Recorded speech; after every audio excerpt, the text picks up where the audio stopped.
السلام علیکم ورحمۃ اللہ وبرکاتہ۔ الحمد للہ الذی خلق الانس والجان والصلاة والسلام علی النبی صاحب الامن والامان وعلی آلہ وصحبہ ما دام الملوان، اما بعد فاعوذ باللہ من الشیطان الرجیم، بسم اللہ الرحمن الرحیم۔ فَأَتْبَعَ سَبَبًا صدق اللہ العظیم وصدق رسولہ النبی الحبیب الامین المتین الکریم، ونحن علی ذلک لمن الشاہدین والشاکرین والحمد للہ رب العالمین۔ آئیے مطلوع آیت مقدسہ کی روشنی میں کچھ عرض کرنے سے قبل انتہائی عقیدت و محبت و احترام کے ساتھ رسول اکرم نور مجسم خلیفۃ اللہ اعظم فخر آدم و بنی آدم انیس بے کساں چارہ ساز دد منداں بے کسوں کے کس بے بسوں کے بس روحی فدا جناب محمد رسول اللہ صلی اللہ تعالی علیہ وآلہ وسلم کی بارگاہ گوہربار میں درود پاک کی حسین ڈالیاں پیش کریں، پڑھیں بآواز بلند، اللہم صلی علی سیدنا مولانا مأوانا ملجانا محمد وعلی آلہ واصحابہ وبارک وسلم صلاۃ و سلام علیک یا سیدی یا رسول اللہ صلی اللہ تعالی علیہ وعلی آلہ وسلم۔ حضرات، کچھ احباب کی خواہش کے پیش نظر آج تھوڑی دیر مجھے حضرت ذوالقرنین رضی اللہ تعالی عنہ کی عظمت شان کے ساتھ ساتھ پہلو بپہلو قرآن مقدس میں مذکور آپ کے 3 اسفار کا تذکرہ مختصراً کرنا ہے۔ آپ حضرات جی لگائیں، توجہ کے ساتھ میری باتیں سماعت فرمائیں۔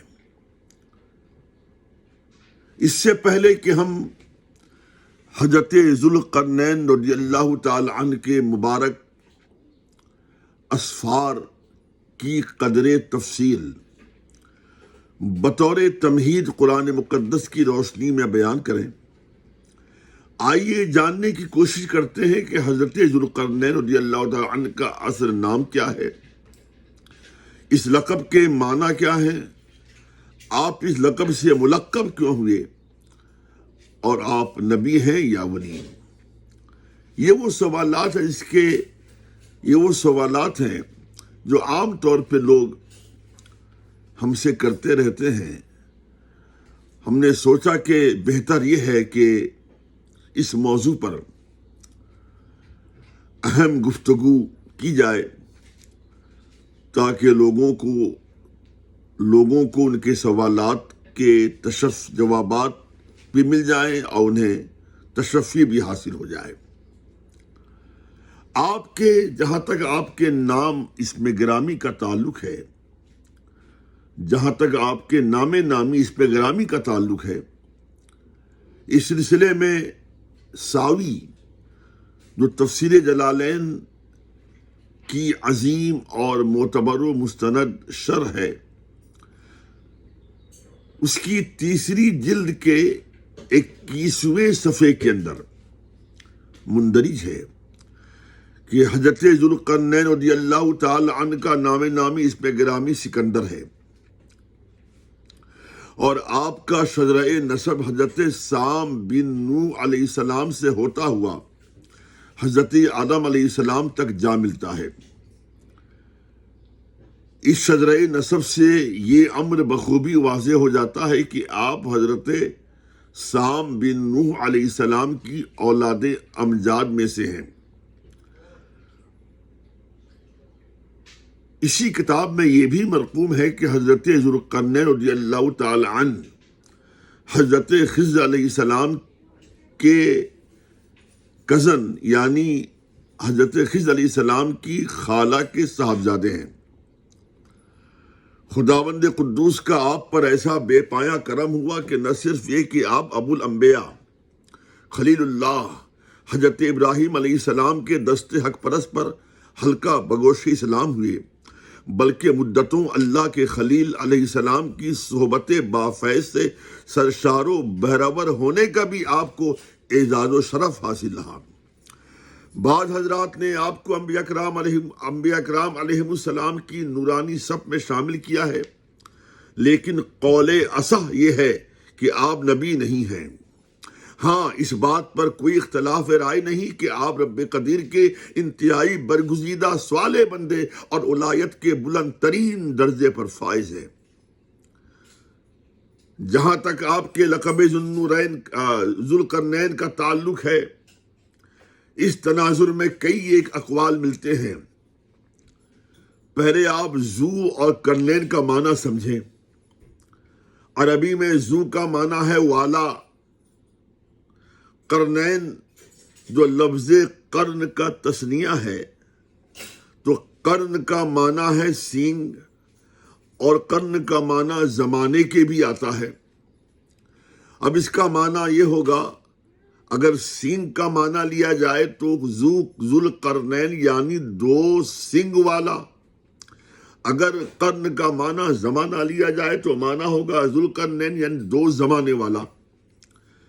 یہ بات بھی مختلف ہی ہے کہ قرن بمعنی زمانہ کتنے سالوں پر محیط ہے، یعنی اگر قرن کا معنی زمانہ لے لیا جائے تو اب سوال یہ ہے قرن بمعنی زمانہ کتنے سالوں پر محیط ہے۔ اس سلسلے میں کم از کم 10 سال کا قول ہے اور زیادہ سے زیادہ 120 سال۔ اور اگر قرن کا معنی سینگ کے لیا جائے تو آپ کے لقب میں لفظ قرن استعارہ ہے کنارے کا، یعنی دو کنارے والے۔ اس لقب کی وجہ تسمیہ سے متعلق تفسیر مدارک کی 3 جلد میں کئی ایک اقوال مذکور ہیں۔ آئیے ان میں سے ایک اہم قول میں آپ کے سامنے پیش کروں۔ چونکہ آپ نے روئے زمین کے 2 کناروں کا دورہ کیا، اس لیے آپ کو ذوالقرنین کہا جانے لگا۔ دوسرا قول قرن بمعنی زمانہ کے تناسب میں یہ ہے کہ آپ کا عہد زرعی اس قدر طویل رہا کہ 2 قرن یعنی 2 زمانے ختم ہو گئے۔ تیسرا قول یہ ہے کہ آپ کے 2 دراز گیسو تھے، جن کی بنیاد پر آپ کو ذوالقرنین سے یاد کیے جانے لگے۔ چوتھا قول یہ ہے کہ آپ جو تاج شاہی زیب سر فرمایا کرتے تھے اس میں 2 سنگ بنے ہوئے تھے تاکہ دشمنوں پر آپ کا رعب و دبدبہ قائم ہو سکے، اس لیے آپ ذوالقرنین کے لقب سے ملقب ہوئے۔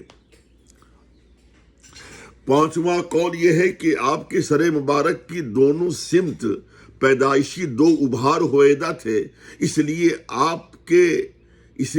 آپ ذوالقرنین یعنی 2 ابھار والے سے مشہور ہو گئے۔ چھٹا قول یہ ہے کہ یہاں قرن بمعنی طرف کے ہے، یعنی 2 طرف والے، جیسے ہم سرکار غوث اعظم کے بارے میں ہم کہتے ہیں، بلکہ تاریخ کہتی ہے کہ آپ نجیب الطرفین تھے، غریب نواز نجیب الطرفین تھے، 2 طرف والے۔ کیا مطلب؟ یعنی والدہ حسنی تھی اور والد حسینی تھے، تو یہ 2 طرف میں آپ نجیب ہیں، مشرف ہیں، معزز ہیں، محترم ہیں، نجیب الطرفین۔ اسی طرح اگر قرن کا معنی طرف کے لیا جائے تو ذوالقرنین کا معنی ہوگا نجیب الطرفین، 2 طرف والے، 2 طرف کے اعتبار سے آپ معزز ہیں۔ کیا مطلب؟ آپ کا تعلق شریف و نفیس خاندان سے تھا، اس لیے آپ کو ذوالقرنین بمعنی نجیب الطرفین کہا جانے لگا، اور اسی لقب سے آپ کا ذکر خیر کل بھی ہوتا رہا، آج بھی ہو رہا ہے، اور صبح قیامت تک ہوتا رہے گا۔ اس لیے یہ قرآن مقدس میرے آقا صلی اللہ علیہ وسلم کا قیامت تک رہنے والا معجزہ ہے، اور اس قرآن مقدس کے اندر حضرت ذوالقرنین کا اس پہ گرامی اور ان کی توصیف و تعریف باضابطہ مذکور ہے، گویا قیامت تک آپ کا ذکر جمیل ہوتا رہے گا نجیب الطرفین کے اعتبار سے بھی۔ حضرات سامعین و ناظرین،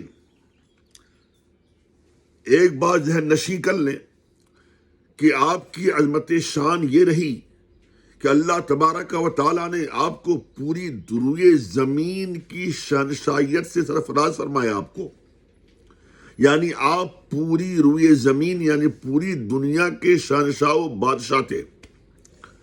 ساوی شریف جو تفسیر جلالین کی شرح ہے، اس کی تیسری جلد میں یہ مندرج ہے کہ اس خاکدان گیتی پر 4 شہنشاہ ایسے گزرے ہیں جن کی حکومت و سلطنت کا دائرہ پوری دنیا میں پوری روئے زمین پر پھیلا ہوا تھا۔ ان 4 بادشاہوں میں شہنشاہوں میں 2 مومن یعنی حضرت سلیمان علیہ السلام اور حضرت ذوالقرنین رضی اللہ تعالی عنہ ہے، اور 2 کافروں میں بخت نصر اور نمرود کا نام آتا ہے۔ رب کائنات کے فیضان کرم سے ایک اور ذات گرامی اس خاکدان گیتی پہ جلوگر ہوگی جسے پوری دنیا کی بادشاہت عطا کی جائے گی، وہ ذات بابرکات حضرت امام مہدی رضی اللہ تعالی عنہ کی ہوگی۔ قرآن مقدس میں سورہ کہف کے اندر رب قدیر نے حضرت ذوالقرنین رضی اللہ تعالی عنہ کے 3 اسفار کا ذکر فرمایا ہے۔ اب میں آپ کے سامنے آپ کے 3 سفر، اسفار سفر کی جمع ہے، 3 اسفار سے متعلق میں بیان کروں مختصراً۔ ان 3 اسفار میں سے پہلے سفر کے سلسلے میں جو آیات قرآنیہ ہیں، جہاں ان سے آپ کے پہلے سفر سے متعلق ہمیں معلومات فراہم ہوتی ہیں، وہیں ان کی تفسیر سے چشمہ آب حیات کا بھی پتہ چلتا ہے۔ سورہ کہف کی 182ویں آیت شریفہ میں خالق کائنات نے حضرت ذوالقرنین رضی اللہ تعالی عنہ کے لیے ارشاد فرمایا، فَأَتْبَعَ سَبَبًا، یعنی وہ ایک سبب کے پیچھے چلا۔ یاد ہے کہ سبب دراصل حصول مقصد کا ذریعہ ہوتا ہے۔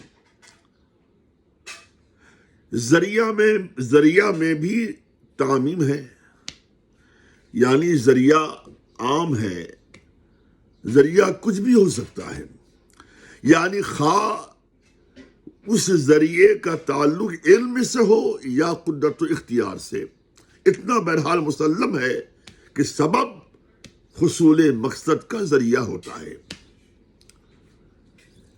جو آیت مقدسہ کی تلاوت میں نے آپ کے سامنے، جس آیت مقدسہ کی تلاوت میں نے آپ کے سامنے کی ہے، اس کا لفظ ہے سبباً، سببا، سبباً، سببا، اس بات کی طرف واضح طور پر مشیر ہے کہ حضرت ذوالقرنین رضی اللہ تعالی عنہ نے کسی خاص مقصد کی تحصیل کے لیے رخت سفر باندھا۔ یہ سفر کس مقصد کے لیے تھا؟ یہ سفر کس طرف تھا؟ آپ اس سفر میں تنہا تھے یا کوئی اور ان کے ہم رکاب تھا؟ اور اس سفر کا انجام کیا ہوا؟ یہ ساری باتیں مختلف معتبر و مستند کتب تفاسیر میں تفصیلاً مرقوم ہیں۔ بڑے اختصار کے ساتھ ہم اس کی تلخیص پیش کرنے کی سعادت حاصل کرتے ہیں، مگر اس سے پہلے سفر سے متعلق آپ قرآن مقدس کی آیات کا ترجمہ آپ سلیس اردو میں سماعت فرمائیں۔ رب کائنات ارشاد فرماتا ہے، وہ ایک سامان کے پیچھے چلا یہاں تک کہ جب سورج ڈوبنے کی جگہ پہنچا اسے ایک سیاہ کیچڑ کے چشمے میں ڈوبتا پایا، اور وہاں ایک قوم ملی۔ ہم نے فرمایا، اے ذوالقرنین، یا تو انہیں عذاب دے یا ان کے ساتھ بھلائی اختیار کرے۔ عرض کی کہ وہ جس نے ظلم کیا اسے تو ہم عنقریب سزا دیں گے، پھر اپنے رب کی طرف پھیرا جائے گا، وہ اسے بری مار دے گا، اور جو ایمان لایا اور نیک کام کیا تو اس کا بدلہ بھلائی ہے، اور عنقریب ہم اسے آسان کام کہیں گے۔ یہ آپ نے آیات مقدسہ کا آسان لب و لہجے میں اردو میں ترجمہ سماعت فرمایا۔ جیسا کہ آپ کے علم میں ہوگا کہ حضرت ذوالقرنین رضی اللہ تعالی عنہ سام بن نوح علیہ السلام کی اولاد امجاد سے ہیں۔ آپ کو قدیم کتابوں کے مطالعے سے یہ بخوبی معلوم تھا کہ سام بن نوح علیہ السلام کی اولاد میں ایک خوش نصیب شخص ایسا ہوگا جسے آب حیات نوش کرنے کا ضروری موقع ملے گا، اور آب حیات پینے کی بنیاد پر اسے موت نہیں آئے گی، یعنی قیامت تک اسے زندہ رہنے کا شرف حاصل ہوگا۔ اسی مقصد کے حصول کے تحت امید تکمیل تمنا لیے حضرت ذوالقرنین رضی اللہ تعالی عنہ نے مغرب کی طرف سفر کیا، یعنی مغرب کی جانب آپ پابا رکاب ہوئے۔ اس بات پر جملہ مفسرین کرام متفق ہیں کہ اس سفر میں حضرت خضر علیہ السلام جو آپ کے خالازاد بھائی تھے وہ بھی آپ کے ہمراہ تھے۔ یاد رہے، بندے کی خواہش اپنی جگہ، بندے کی آرزو اپنی جگہ، بندے کی تمنا اپنی جگہ، لیکن جب تک خداوند قدوس کی مشیت نہ ہو تو پھر خواہش دھری کی دھری رہ جاتی ہے اور مقصد تشنہ تکمیل رہ جاتا ہے۔ کچھ ایسا ہی حضرت ذوالقرنین رضی اللہ تعالی عنہ کے ساتھ بھی ہوا۔ آپ نے آب حیات پینے کی غرض سے اتنا طویل اور دشوار گزار سفر کیا، مگر ان کی تمنا پوری نہ ہو سکی۔ چاہ کر بھی آپ چشمہ آب حیات تک پہنچ سکے اور نہ آب حیات نوش کرنے کا اعزاز حاصل کر سکے۔ البتہ آپ کے ہمراہی حضرت خضر علیہ السلام جو آپ کے خالہ زاد تھے، ان کا مقدس جاگ اٹھا اور انہوں نے آب حیات پی لیا، اور وہ آج بھی بے فضل رب زندہ ہے اور قیامت تک زندہ رہیں گے۔ حضرت ذوالقرنین رضی اللہ تعالی عنہ کے اس پہلے سفر کی مختصر رداد میں آپ کے سامنے پیش کروں۔ وہ یوں ہے کہ آپ مغرب کی سمت تمام آبادیوں والے علاقوں سے گزرتے ہوئے غروب آفتاب کے وقت ایسے خطے میں پہنچے جہاں آپ نے آفتاب عالمتاب کو ایک سیاہ چشمے میں، اس کو قرآن مقدس نے عین حمیۃ فرمایا ہے، ایک سیاہ چشمے میں غروب ہوتا ہوا ملاحظہ فرمایا۔ قرآن مقدس نے اس سیاہ چشمے کو عین حمیۃ یعنی ایک سیاہ کیچڑ کا چشمہ کہا ہے۔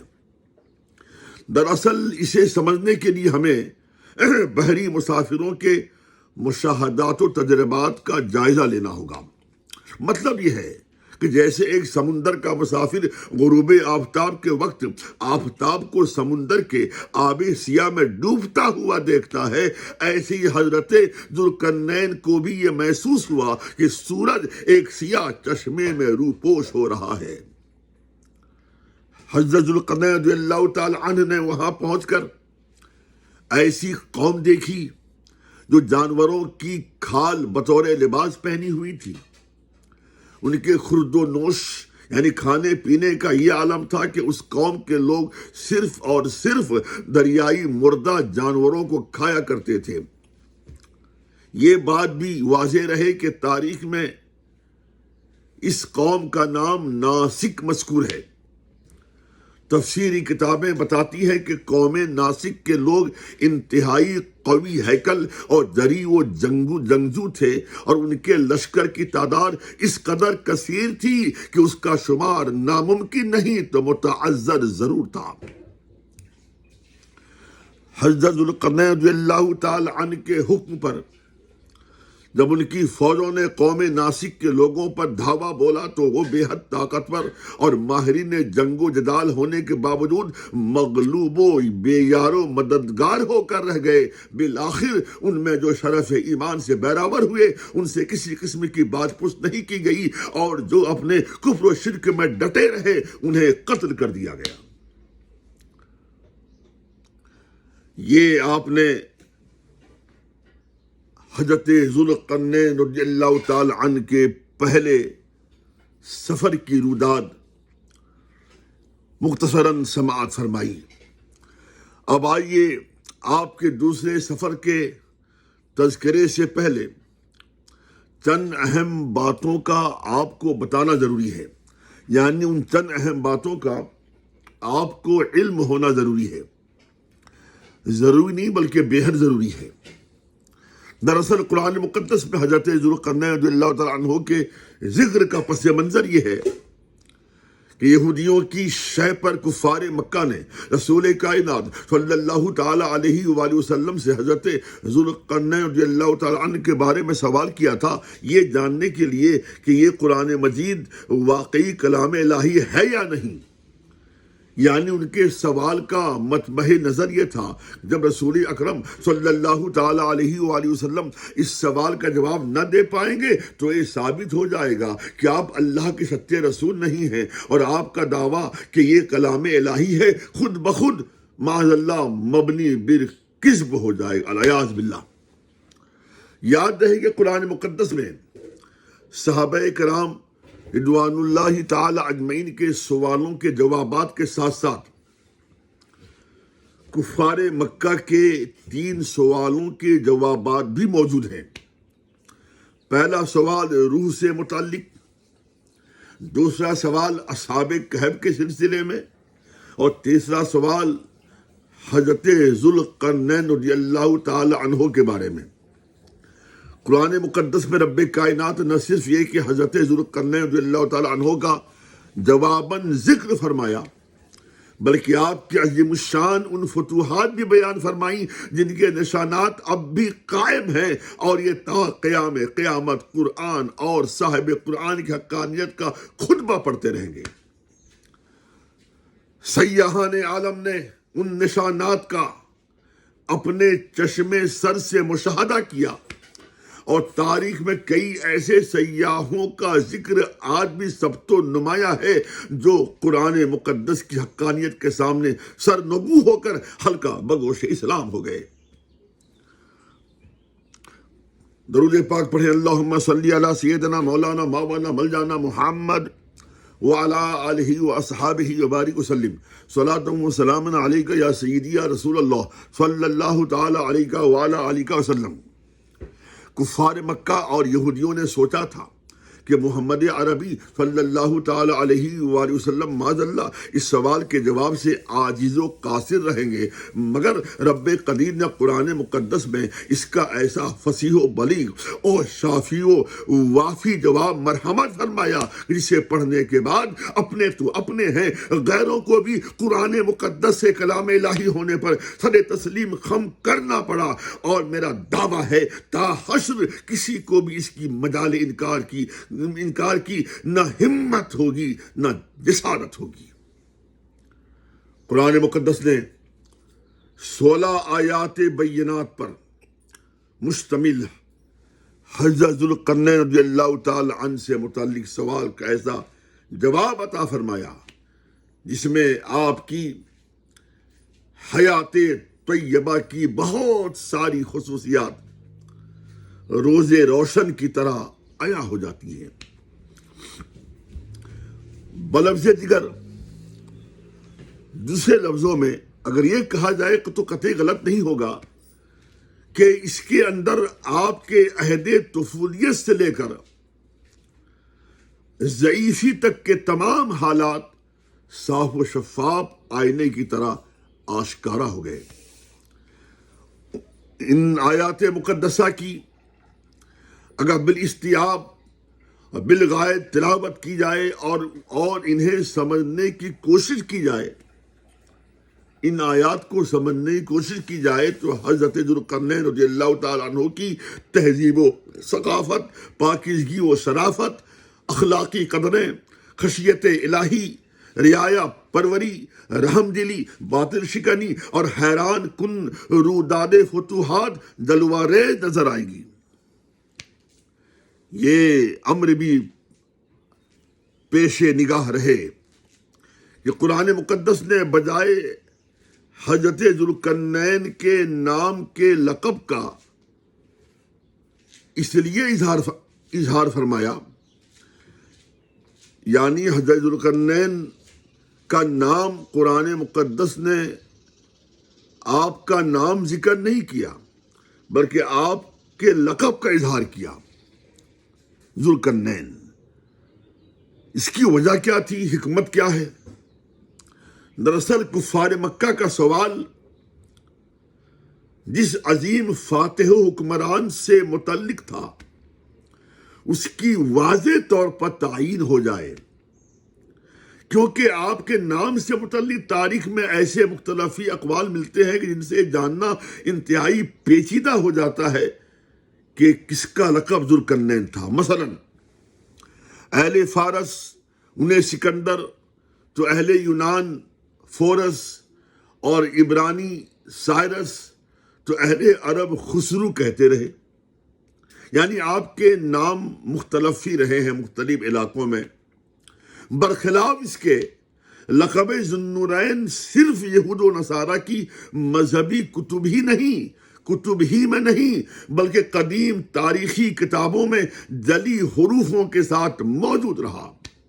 علاوہ ازیں لفظ ذوالقرنین سے یہود و نصارہ کو بڑی انسیت تھی، اور اس پر مستزاد یہ کہ حضرت ذوالقرنین رضی اللہ تعالی عنہ سے پہلے مختلف حضرات نے آپ کے سلسلے میں پیشن گوئیاں کر رکھی تھیں۔ ان پیشن گوئی کرنے والوں میں 3 ایسی شخصیتوں کے اسماء یعنی نام پائے جاتے ہیں جنہیں توریت میں انبیاء کرام کے زمرے میں شمار کیا گیا ہے۔ مثلا جناب سعیاہ نے حضرت ذوالقرنین رضی اللہ تعالی عنہ کے 160 سال قبل اور حضرت یرمیہ نے 60 سال قبل پیشن گوئی کی تھی کہ بخت نصر کے ظلم و ستم کے بعد عنقریب ایک ایسا بادشاہ ظہور پذیر ہوگا جس کا نام ذوالقرنین ہوگا، اور وہ دنیا میں آنے کے بعد بنی اسرائیل کو بخت نصر کے قید سے آزاد کرائے گا اور دنیا کو عدل و انصاف سے بھر دے گا، اور بیت المقدس کی بازیابی کا صحرا بھی اسی کے سر ہوگا۔ اسی طرح حضرت دانیال علیہ السلام سے متعلق بھی کتب تاریخ و سیر میں مذکور ہے کہ انہوں نے فتح بابل کے موقع پر حضرت ذوالقرنین رضی اللہ تعالی عنہ سے جناب سایہ اور یرمیہ کی پیشن گوئیاں بتائیں تو آپ نے بڑی مسرت و شادمانی کا اظہار فرمایا۔ یاد رہے کہ جناب دانیال کو بھی توریت میں صفِ انبیاء میں شامل کیا گیا ہے۔ سورہ کہف میں حضرت ذوالقرنین رضی اللہ تعالی عنہ کے صرف 3 اسفار کا تذکرہ ہی نہیں بلکہ 3 قوموں کا بھی ذکر ملتا ہے۔ ہرگز اس کا مطلب یہ نہ سمجھا جائے کہ آپ کا فقط ان 3 قوموں سے واسطہ پڑا، بلکہ سینکڑوں اقوام سے آپ نبرد آزما ہوئے۔ جیسا کہ ہم پہلے آپ کو بتا چکے ہیں کہ ان 3 اسفار اور 3 اقوام کا خصوصی طور پر ذکر اس لیے کیا گیا ہے کہ ان کے نشانات اور کھنڈارات کا آج بھی وجود ہے جو صداقت قرآنیہ پر گماز ہے۔